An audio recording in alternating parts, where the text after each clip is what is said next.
Hey there, everybody. What's up? Welcome to the Cover Band Central official podcast for Tuesday, March 19th, 2024. I'm Steve Witchell in New Orleans. I'm Tony B coming to you from New Jersey. What's I got happening? I got to turn you up now. I thought Turn you it were up. loud here. Turn it There up, we up, go. up.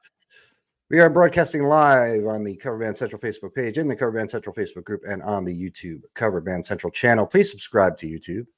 And if you're watching us live right now, 7:03 Central Time PM, come on in and say hello. Tell us where you're from, and we will say hello back, and we'll get you in on the conversation and Yeah. whatnot. We had a couple weeks off there, Tony, didn't we? We did a little vacation, Steve. It was nice. Why did we do that? The Busy. first week Busy schedule. was, yeah, the first week was, I didn't have a topic, and you were running a little late from work, I think.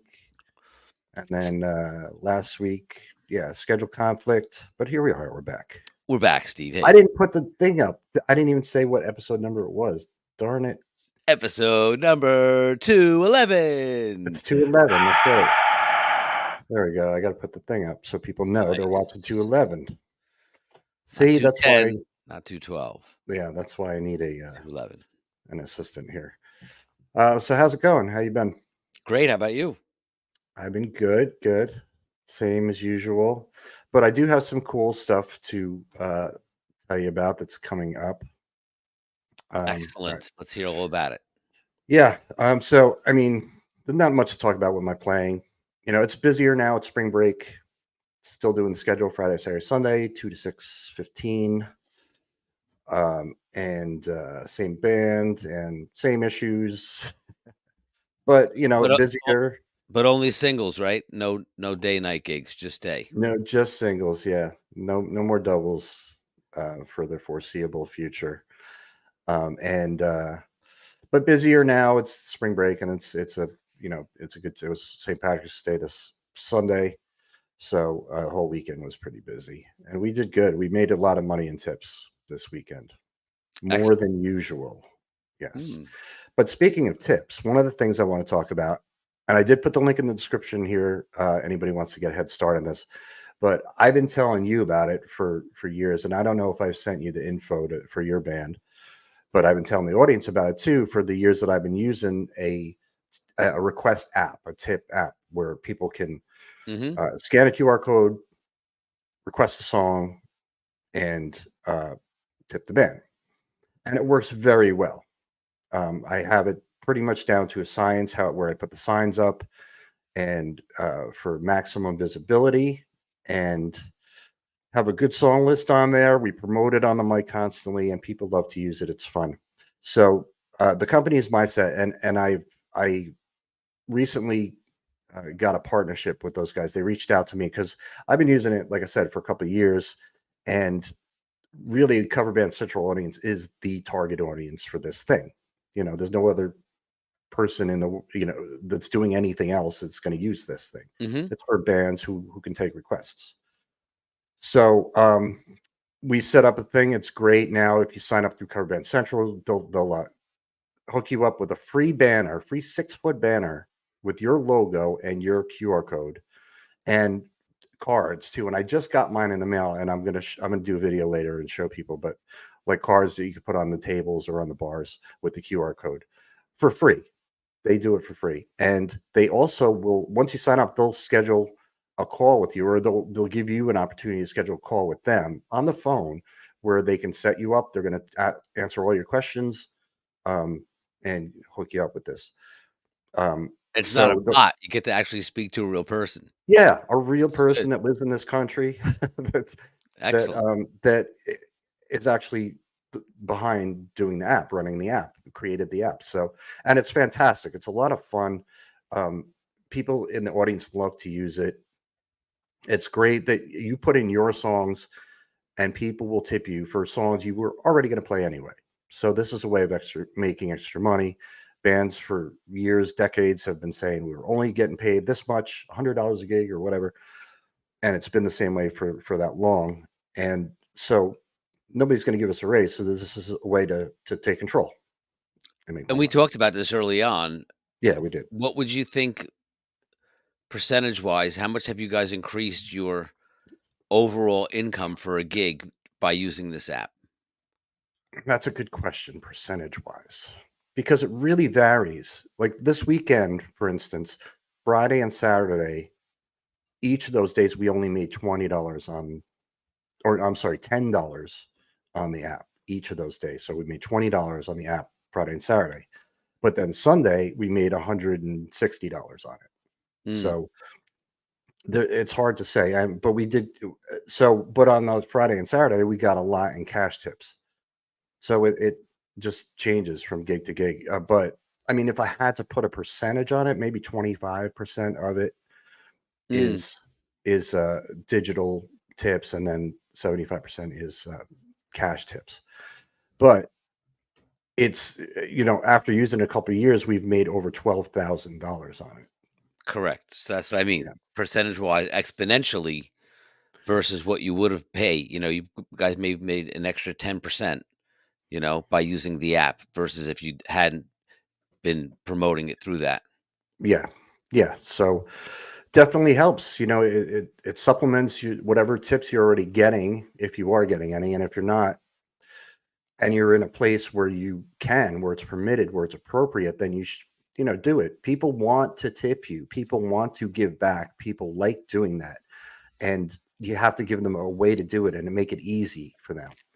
And, I mean, there was a table this weekend from Canada. There were 4 or 5 of them, and Hey, they were celebrating St. Patrick's Day. They were there on Saturday and Sunday, came to the same table, were there the entire day, both days, throwing money in the bucket just all the time, going up to the bar, buying the band shots. Never used that once, but they were throwing cash in. yeah, yeah. And then towards the end of the night on Sunday, they went over across the street and bought a pizza for the band. So it's like they came in with the big box of pizza and just put it on the stage. Like, oh, great, this is great. So Killer. super cool. Um, and I had a point there that I was going to make about that, and I don't remember what it was. Psh. Yeah, but just that, making it fun for the crowd, and the app thing makes it fun for the crowd because they feel like they're a part of the show now. When somebody requests a song and I say, "Where's Jessica? Jessica, oh, there you are. She wanted to hear Rick Springfield, whatever." And now they're a part of the show, and they like being recognized, and they like that attention, and it helps. It works. It's just you're in the entertainment business in a club. You're the entertainment of the room. So be entertaining, with the crowd, and they like that. Make them part of the show. So I highly recommend it. The link is in the description. Check it out.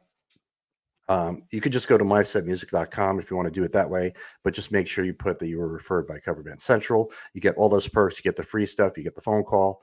And by the way, this is all free. You don't have to pay for anything. You keep 100% of your tips every show. And the way they make money is they charge the customer. Um, so it's good stuff. So I'm really excited about that. So Excellent. that's Yeah. got started. The other thing is next Tuesday, I'm going to be interviewing next Tuesday afternoon. So before uh, I almost said wisdom hour, before our podcast, Oh, yeah. um, I'm interviewing Ryan and Audra from First to 11, who are arguably one of the best cover bands out there. Definitely online. They're most prolific bands out there. They put out a new video every week of a new cover song, and it's studio quality recorded, studio quality video, everything. They've been doing that for years. I mean, they have hundreds and hundreds, if not 1,000 at this point, of videos on their YouTube channel. So they're going out on a tour, which really excites me when bands that play covers go on tour. It's Yeah. that's not normally the way it was in the world of music. It was always, the big bands, they're out on tour, they're playing their own stuff. But there's cover bands now that go out and tour. So I'm going to sit down and talk to them, Ryan and Audra, of First to 11, next Tuesday at 2:00 p.m. Eastern time. And it will be broadcast live on the Facebook page and in the Facebook group. And then afterwards, I'm going to cut it up and put it together a nice video for YouTube. So check that out too Excellent. next Yes. Tuesday. And then, of course, next Tuesday night, you and I will be back for our thing. So, yeah, cool stuff coming up. Busy, Uh, busy, man. Congratulations. A lot of good news, man. yeah, yeah. Take a Very sip. exciting stuff. So nobody's commented yet. There's 25 people here, which is nice. But come on and say hi. Tell us where you're from, That's right. and we will Just say being hello back. shy. Yeah, everybody's shy. That's okay. It's all good Um, though. so We're not you want to shy. get to the topic already? You Sure, think? Steve. What would you like to talk about? Well, I put it in the description, so I maybe people know. don't read it. I don't know. See, I was hoping people would jump in and I could stall. Farid is from Okay. Mexico. Yeah. I think that's Farid. How you would say that? Hello, Farid. Farid Bach. Good job, Steve. Yeah. So yeah, months ago, or I guess last year, maybe 6 months ago now, I wrote an ebook called Get Him to the Show and have talked about it here. And it is how to beat the Facebook algorithm and successfully promote your gigs online. It's about really knowing how to build your audience on the internet, specifically on Facebook, and knowing how to promote what you have coming up so that the actual people who would come see you play are going to hear about it and they're going to show up and support you. So I thought that was a really important topic to cover because I think most musicians, especially people our age, aren't really that well versed in social media and marketing and don't really take the time to think about it and what works and whatnot. So and there was no really guide out there, so I made one. Of course, yeah, I've been talking about it since I put it out, but you hadn't read it until Correct. now. Yes. Now No, you have read it. So I am very excited to hear your feedback on this thing. I did everything exactly like you said in the book. Nothing changed and it didn't work. And I tried really hard, but it just didn't work, Steve. I don't know what to tell you.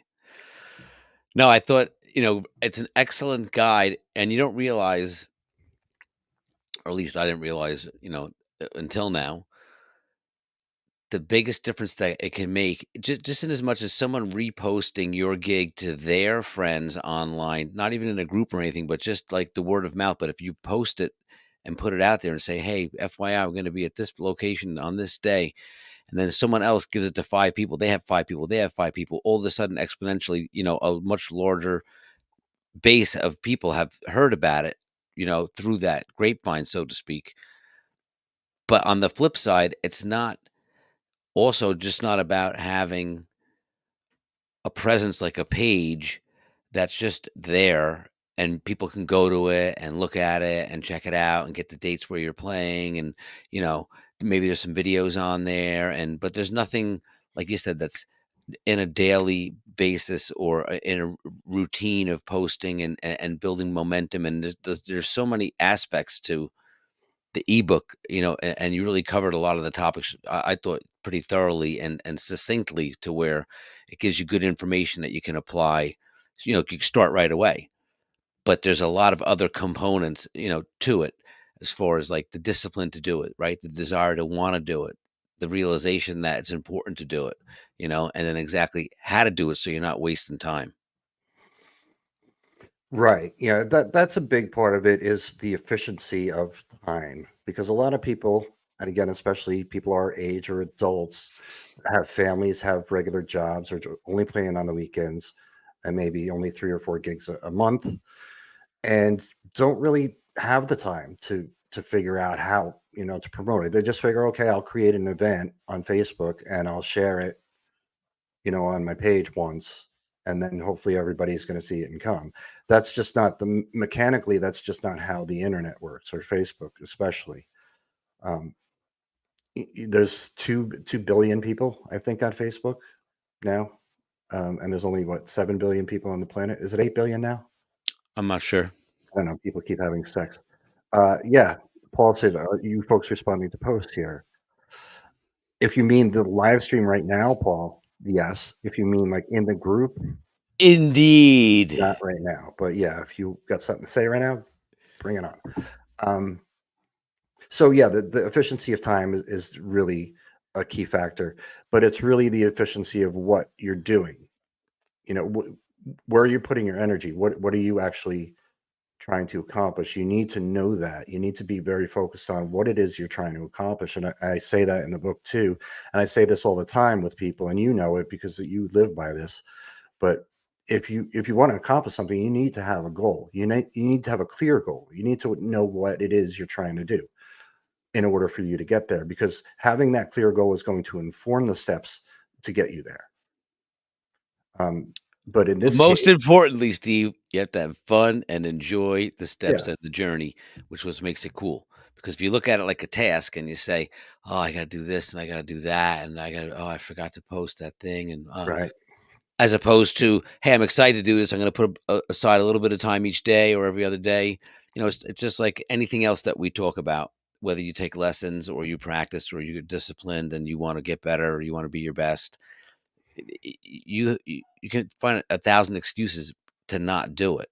But if you just actually dig in and do it and consistently show up, the results are, you know, there's no way it cannot possibly happen or work because you're putting in the time. So exponentially, as you're consistently putting in that time, so if you get regimented in a way that you can say, I'm going to spend 5 minutes a day at this, Hmm. you may only be able to post once a week in the beginning or something because it takes you a while to get used to how to do it.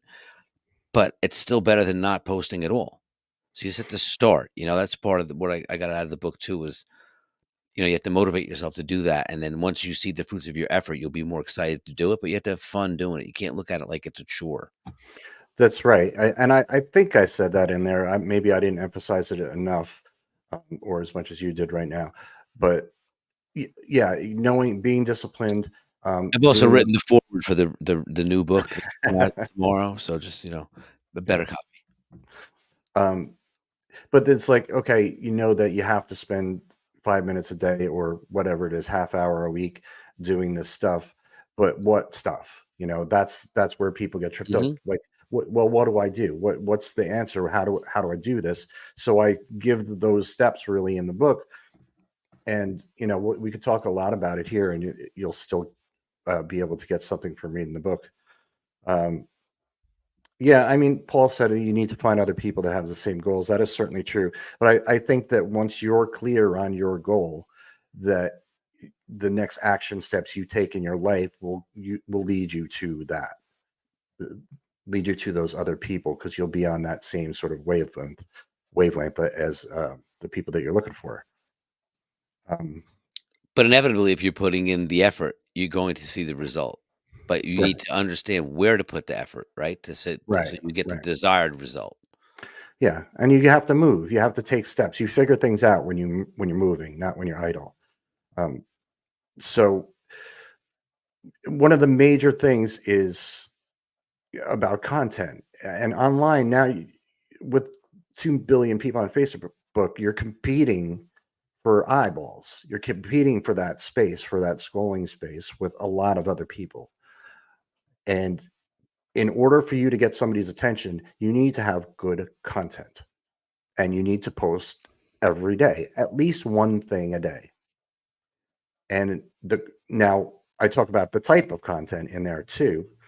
Um, Oh, good. Leo chimed in. He said, "Hey guys, checking in from Hilton Head, South Carolina.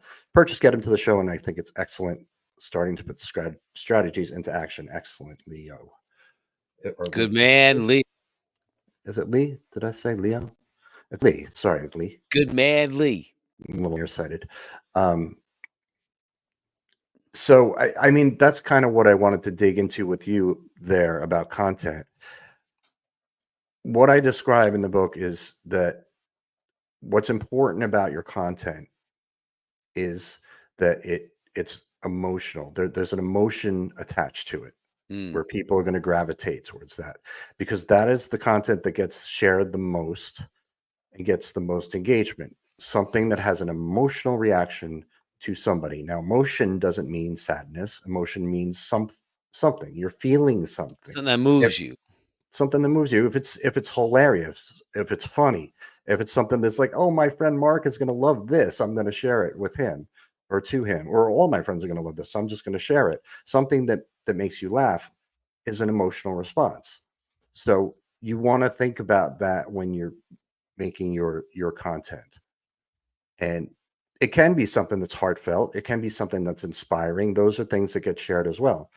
But typically, that's it. Stuff that's funny, stuff that's inspirational, and stuff that's controversial gets shared a lot as well. Now, that's a fine line. It's slippery slope with controversy. You want to make sure you're not alienating people by doing something that's controversial. The key is to bring people in, but you want to create content that's about your band, that represents your band. So pictures of you and your band doing something. Make memes out of it. Making memes is super easy and it's free. Videos, especially short videos like TikTok type of videos of the band doing something, setting up the rig, going to the drive-through, coming home to your dog greets you. Yeah, anything that is gonna people can relate to and is gonna spur some sort of emotional response. That's the key to your having content and get building an audience. It's not just about, hey, this is my band, man, and we're playing at the corner pub on Friday. Dude. That doesn't do anything for anybody. It doesn't get unless they absolutely they know you already. But the goal here is to get people that don't know you already who will like you, and they're out there. So you have to first believe that, and then take the action steps that I sort of outline in the book. To get him to the show. Get them to the show, man. Yeah, it's important to get him to the show, Yeah. So especially if anything you're else? starting, like, you don't have a following, or if you wanna boost your following, there's just better tips for both, right? Like, if you're starting from nothing, or if you already have a pretty well-established band, there's other tips in there that will help you to increase your audience. Yes, building your online audience, especially Facebook, is very, very beneficial for many reasons. And for that, where you're going to reach other people that are kind of come see you play. But if you have other stuff to promote, if you have merch, if you do any sort of online streaming, there's so many things that you can do, and it looks good to other people who are looking to hire bands. If you have 24,000 followers on your Facebook page, you know, people that would hire bands are going to like that. It's going to be appealing. If you have 500, they're going to be like, and they don't see a post, see one from last month. No good, no bueno. It's really, and people will look. People that are hiring bands, they're going to look for your Facebook page. They're going to look at your website. Absolutely. If they don't know you already, they're Mhm. going to do it. They're absolutely going to do that. It's like your online resume. So it's super important, and it's a way to make more money. Yeah, you And can that's also get private party work out of it, and you can get all kinds of other benefits yeah, in another ebook that you'll be writing soon.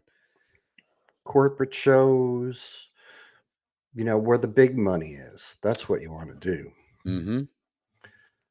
Um, because that's the big pain point. Probably not for you guys. I mean, does your band really focus on how much you're going to make? Is that a factor, or do you just like, we want to play and this is We have a minimum, right? But the factor that has been surprisingly, successful is that as we've built a greater following, and as we've gained momentum just from playing, a reasonable amount, and also, taking pride in our craft and being good, is that now it's at a point where uh we don't need to, um how can I say, it's like,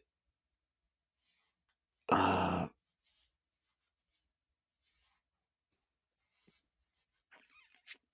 come on, too much dead air. yeah, I know. I'm just You got to come up with something.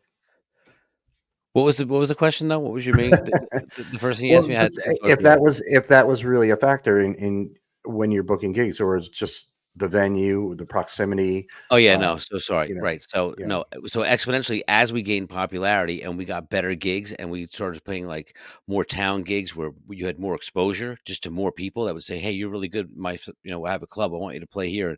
And then our price point was elevated just from the fact that we were playing more and that there was a Mhm, lot of activity, as far as people wanting to book us.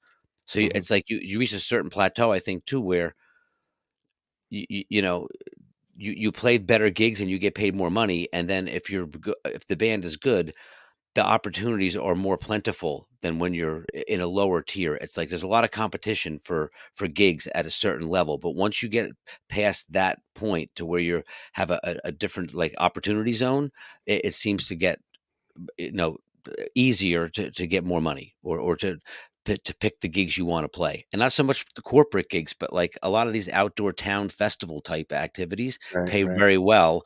And then all of a sudden you're getting traffic from, oh, my buddy Joe books the thing for Greenville and I do Slate Hill and we're having this other festival. Are you available on these dates? And all of a sudden it's like your name starts getting around into that kind of circle. So the interesting thing I was thinking about with your theory too from the ebook is that regionally too, if you have a plan of attack for a region that you play in, it's a lot easier to not only do a social media blast so that you're covering a lot of your audience, but also in the actual region that you're playing, you're on a rotation of a bunch of different clubs to where, oh, I heard you at this place, or my friend saw you over there, so we wanted to catch you over here. But you're in that general area, and that helps to boost the following as well because you're not dispersed playing like in a larger area yet. But when you're starting from your central hub and working your way out, that's a good way too because it's more local. So you see a lot of repeat, a lot of same people at the same places, even if they're within an hour of each other, but they're not like within like 2 hours of each other. Right. Um, but so you said there's a minimum, but that's not necessarily, is that necessarily a consideration for whoever's booking band? We That can only, we need to, like, we need to make X amount of dollars because Joey needs to pay his rent and so is, has No, alimony no, or, no, the consensus would be that after you play a bunch of gigs and guys are like, "Oh, you're way too cheap," or "You're not charging enough money," or like, "You guys are really good." And then after you start to realize that you have a product that's really a viable thing, then you start to be a little pickier about the gigs that you wanna play because that's what I was saying, like, for instance, when you don't have to take a $500 gig if you don't want to, right? I mean, if it's a great opportunity and they're gonna supply sound and it's gonna be in front of, a bunch of people, then you would say, yeah, that would be fun because it's like free publicity, right? Or we'd say like a paid rehearsal, like you get to play, you're going to have a huge audience, but you're not going to get paid a ton of money though. But then Mhm. from those gigs come other gigs where it's like they're going to pay you more money. And for all those other reasons, like it's not because Joe has to pay rent or this guy has to do that. It's because we've all invested money and time and money into what we do, and we have equipment, and we bring a show, and it's worth to us a certain amount of money. Like we love to play, but we're not going to go out for less than X amount of dollars. Right, right. And then once you set that minimum, like I said, it hasn't even had to been going back to say, "Hey, we need to get paid more money. We love playing here, but we can't continue to play here." It's as we've grown in popularity, the places are automatically paying more money because they're seeing the level of gigs we get where, "Hey, we used to play this place every single month. Now we play it Right, 5 times a year because right. there's 4 other places that we're gonna play now that we have to fit into that same schedule that are gonna pay more money." So it becomes like word on the street is, these guys are earn this kind of money for their gigs, and Correct, and the festival circuit thing seems to be that once you play one, it's like all the towns are similarly priced as far as what they pay the bands to do those shows. They pay a right, sound guy, he does every show for X amount of dollars, like, they have a budget. And we've done that too, where we've played certain town gigs where it might be our 4th or like our 3rd or 4th year playing it, and this year we were getting paid more than last year because their budget was increased, and we made friends with the promoter, and he was like, "I'm trying to get the bands more money because you guys are already underpaid." And okay, it's a different, like, that's good because atmosphere, as opposed to the clubs or the breweries, or it's just different where you go. But I mean, that's you probably know, rare though for most people where a promoter is going to come up and say, "Look, man, I really want to pay you more," um, or they might say it and just be full of shit and be like, "Yeah, man, I wish I could pay you more, but this is it." But when it, they're actually actively trying to get you more money and they do it, well, that's you probably you you want to know why? Because again, it comes down to like even if they say, "Hey, we have X amount of dollars to pay a band," the more popular bands, like think about Super Trans Am, you know what I mean? Like they're yeah, playing big summer festivals where they're getting paid a lot of money, you know what I mean? So it's like those are all tiered as well. So they're not going to play, Town of Greenville festival for $1,500, you know what I mean? right, Whereas we will say, yeah, well, sure, we'll play that. It's a great night and it's a short night, it's a couple of sets, and we'll walk away with a couple $100 each. Yeah. and they're gonna supply the Yes. sound. So it's all about the gig too, you know? There's some gigs where you'd say, I'd go play that for $100 because it's a great venue, and it's gonna be great exposure, or for whatever the reason. Oh, that's It's next to the lake and have a beautiful gazebo, and there's gonna be a ton of people there, and it's a beautiful day to play some music. So I exposure. depends. Exposure is a dirty word in cover band central world. Uh-oh. Playing for exposure. Yes. But yeah, but sometimes that's the thing to do. And yeah, you're right. It's all about the gig. Paul said it, how important is the money that will dictate what you do.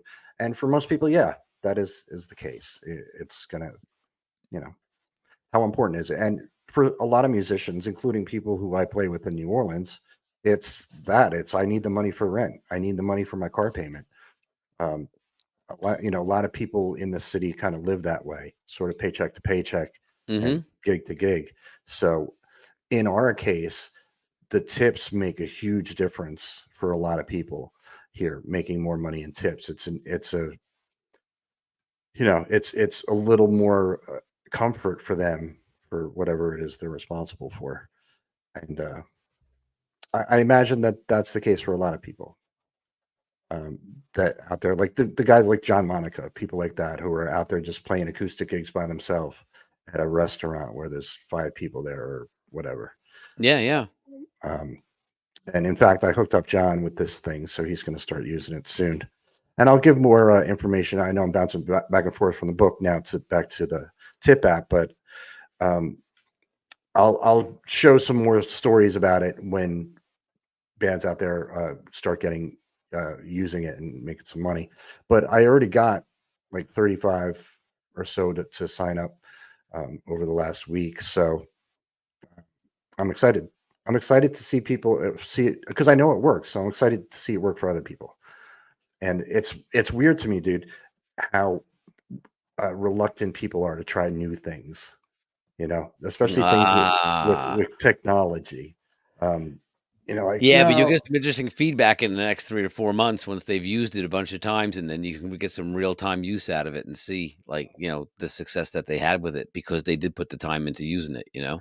yeah, but people get so they're set in their ways. And people are, they're leery about stuff they don't fully understand, right? Like, how intimidating it is sometimes. I remember going to a studio one time and my buddy switched from like analog system to Pro Tools, and they were like Yeah, 2 weeks in, and we were like one of the first bands to record there. And he was like, him and his partner were like almost like having a fist fight because he was like, "This is just too much stuff. We have to like hook the old analog stuff back up again. Like it's too much information. Like there's too much to think about and right. understand and do because it was such a new process, to everybody." But then, a year later, he was like, "It's the greatest thing ever." Like we could never go back. But his Yeah, initial reluctancy was, because it was going to be hard, yeah. You have to take the steps, though, right? If you don't take the steps, then it's always going to seem hard.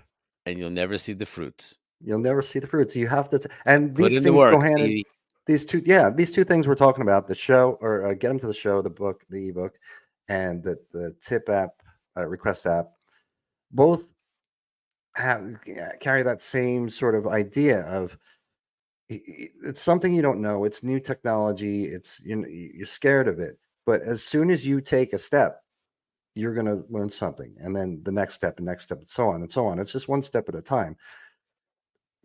But that's really why I wanted to write it all down in the ebook so people know what steps to take. I think, and you could tell me if I'm wrong, but I think I put it in an order in that book where it's, sort of linear, it's sequential. It's like, okay, do this, then do this, then do this. Did you get that from it? I did, but I also observed that with that methodology was the explanations behind why you're doing those things in the order that you're doing them, right? Like, hey, you need this to do that, so then here's how you do it.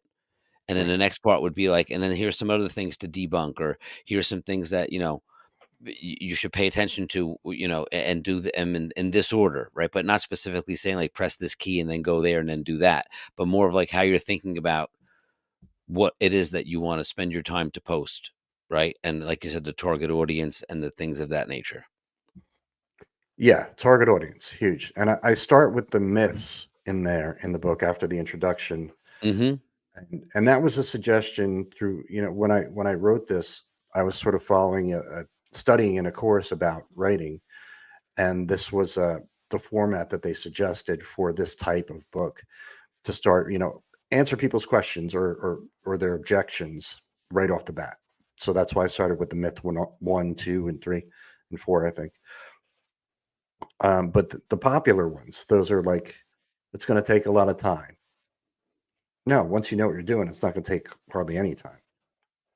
Um, Well, and it's like anything else, dude. It's a habit. You got to get in the habit of doing it, and the hardest thing to do is to start a new habit. But just like we talk about all the time, it's consistently showing up and doing it. So if you make a plan, you just have to stick to it. And it's like you said, you bite off a little bit at a time. yes, And as you understand it, it'll become easier, like anything else. People are afraid of things that they're not sure of, right? Or they're right. uncertain of how to do it, right? So they may be reluctant to start to do it for whatever reason. But once you start doing it, you start to get a little better at it, and you start to gain some confidence. And then the next thing you know, you're doing it. The link, Paul, is in the description of this video. So I don't know where you're watching, but if you're watching on Facebook, there's a description for this live stream, and I put the link in there. But it is for the book, getemtotheshow.com, and Mm, there it is on the screen. So that's where you get it. And there's also I'm doing coaching too. I've done it a couple times already, and what's really fulfilling for me is when I get to kind of dig into other people's situations and check out their Facebook page, check out their whatever else they have, and see what they're doing right and see what they can improve upon. So anybody that's read this book and wants more help, wants a mentor, that's something I offer too. And I did put a link in the description for that too, so you can check out the details of that. But I'll sit down and we're going to figure it out. We'll come up with an action plan for you that's easy, that's manageable based on your schedule, what you need to do, what kind of content you could get, how to get it, what to do with it, and just everything. And look at all your stuff. So that's something I'm doing too, and I really enjoy that because that's where I can really see the difference in real time too. And those are for those people who are serious, who really want this to happen, because I built Cover Band Central to nearly 1 million followers all by myself without knowing anything. I just figured it out as I went along. Really, I didn't know anything. I just was like, this is something I want to do, and did and it. here we are today, Steve. And here we are today, A 10 years, million people later, and 10 years 10 years later. has gone by. Yes, yes. And all I have is one ebook to show for And a Cover Band Central hat. and a Cover Band Central hat. New merch coming soon too. I'm working on that as well. So much stuff to work Yes. on here in Cover Band Central land. No, but all kidding aside, like we always say, it's all the experience that we bring in the wisdom to the wisdom hour of the Cover Band Central podcast. Yes. All that wisdom is in that book Yeah. on how to market yourself in today's day and age. So Yeah, and brilliantly, people, very well written, a lot of information. thank you. It's and market, the word market scares people because it sounds so business-like, and it's like, what does it mean? And phone's ringing. I should have turned my ringer off before I went live. Yeah. Um, so yeah, marketing, but marketing is simply just letting people know about you the right way. Learn how to let people know about you the right way. Dude, I'm playing at this place next week. Come on down. Hey, Marianne is here, What's up? one of my moderators in the group. Yeah, you need to let people know about you. You need to give them something to grab onto that's going to interest them about you. And it could be just a great performance of a killer song. If you're posting videos of your band, which you really should be taking videos and posting them of your band, because videos get the most engagement out of everything. And like you were Uh, saying too, even just a short video on your phone doesn't have to be anything produced or, like YouTube worthy, just a short clip of something. yeah, something good. Marianne said she used the ebook to promote her last gig, sold 104 tickets. See, there you go. Yeah. Troy is here. What's up, Troy? Um, and yeah, so this stuff, it really works, and I really want everybody to know this stuff. I want everybody to do it, and it's just about talking about it, and making sure that I reach a lot of people about this, and get them interested because people stuck in their ways, man. They're set in their ways. They're like, ah, I'm good. Just But like I'm with the doing this tip thing. app, I'm good. I don't need the tip app right now. It's all good. And then, And like I've you gotten said, that response too. $12,000 later, you're saying, yeah, maybe I could have used that tip app and made some money, You know what? extra money. I talked to those guys yesterday, and they told me the top earners of 2023, the top earner of 2023 for their app made $42,000 in tips Yep. in one Wow. year, Yeah. just in tips in one Yeah. year on Yeah. the app. I believe it. So the potential is there. And he said there were other people in the 30,000s. Sure. And what my band made, we were ranked number 13 on the list. Lucky 13. Still good. Yeah. But it's, yeah. Tip app, request app, get the book.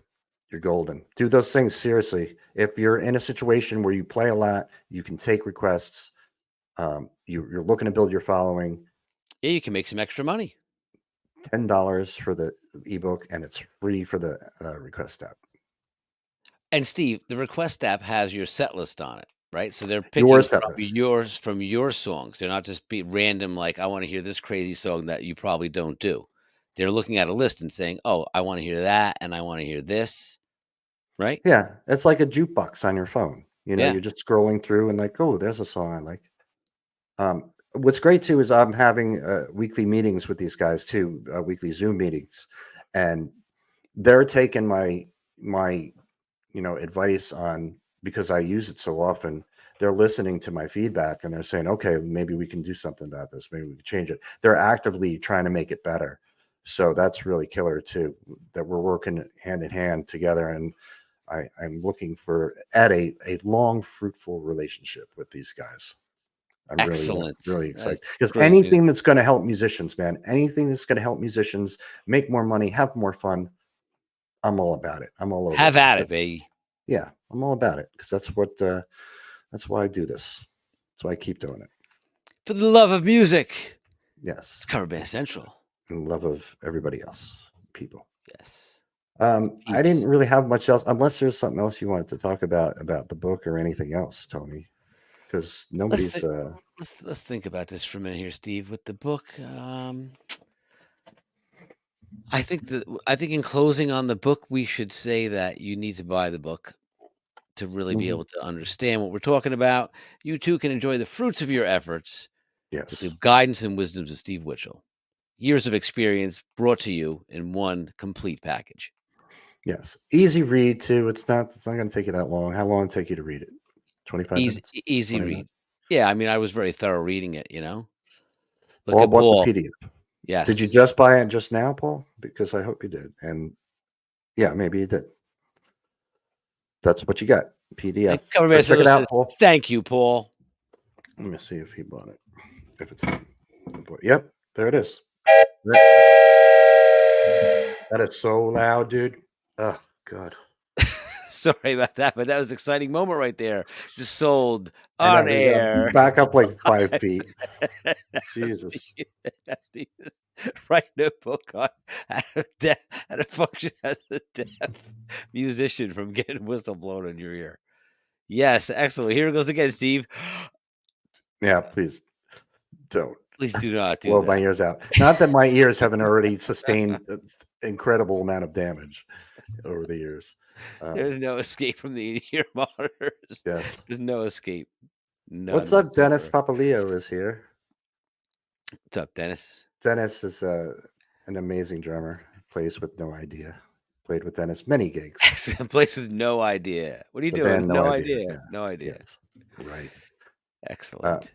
um, uh, that whistle just blew my brain out. I don't even know what I'm talking about anymore now. Excellent. No, Paul we're bought the talking about book. Paul bought the book. Paul bought the book. Let's give a whistle. Paul bought That's the book, funny. and Paul, let us know what you think after you've read it, and look forward to hearing your feedback because it's good stuff. Way to go, Paul. See, this stuff works. You talk about it, and people say, "Yeah, I want It's it." like this Jerry Lewis telethon. We have all the telephones behind us. Right, right. Hey, please hold. That's what that Please call was, hold. by the way. It was somebody calling for how can I order the book? Oh, it's Oh funny. my god. All right, so yeah, good times. So I've covered it. The book, the mindset, get it. The link is in the description for that. Make some money at your gigs. And next week, I'm going to be interviewing Audra and um, That should be Ri- exciting. National Audra and act. Ryan from First to 11, arguably one of the best cover bands out there. First to 11, they put out killer videos every week, like really highly well produced I remember you and I looking at covers. that a while ago, like a Yeah, few years back. We didn't feature them, but we were commenting on that. yeah. I did an article on them. It was, gosh, probably 4 years ago. I think it was Mhm. pre-pandemic, Yeah. and then I did an interview with Ryan, who was the bass player Mhm. and really kind of the band leader. And Right. but yeah, that was like almost maybe 5 years ago. That long? Yeah. I don't know. But and they were doing the videos back then, like Yeah, they were doing it back then. pro shot, like really Yeah, good. really well produced audio tracks, and then they go in the studio and do nice production with the Mhm. video. And then they do some on location. They do some collaborations with other people, and they're going on tour next month, which is so cool. Cover That is band cool. going on tour, and they have, I mean, so many songs they've done. So I don't know how they're going to pick. I'm excited to ask them how they're going to pick their set list. Maybe they have their fans voting. They actually have over 200,000 followers on their Facebook page, Mm. and they have their own Facebook group, which is kind of like the First to 11 fans, and that has tens of thousands of people in it, and they're just doing it right. They're younger, so maybe they're more on top of technology and all this stuff. Well, but like you said, if they have hundreds of songs, you're only gonna be able to play, 40 at a clip, right? 30 at a clip, depending on the length of the gig. So you're not gonna get through everything. So there has to be They're a way not to even going to figure play that out. many, probably. Well, even if they Yeah, play half of that, they play 20 songs, right? yeah, They're still you're only gonna be able to get through unless they keep mixing it up, to go through different sets every night. yeah. Maybe they'll do that. I'm excited to talk to them because you can learn a lot from the kids today, people. That'll be It's, interesting to ask them that. How they gonna cover that? Like, are they gonna do the same songs or are they gonna break it up different? I'm interested to yeah, hear about that too. yeah. I will certainly bring that up with So we them can talk next. about that next week on episode Yes. 212 here at Cover Band Central. Yes, and yeah, next Tuesday afternoon, 2 o'clock Eastern is when I'll be talking to First to 11, and it'll be live on the Facebook page and in the group. And then next Tuesday night, same time, we'll be back here. Tony and I will be back. Yeah, I got nothing else. I'm done. I think I've covered Adios. everything I wanted. That's right. Yeah. There's a little throwback. That's I can't definitely find the damn throwback. thing. That's fantastic. All right. All That's right. right. Yes. Coverbandcentral2.com, coverbandcentral.com. That's where you'll find all the other stuff about Cover Band Central. The website, Chonk and I have been working on it too. And Mhm. it's really kind of the best it's ever been, I would say. Coverbandcentral.com. So go Best check it out. it's ever been. There you go. We'll see you next time.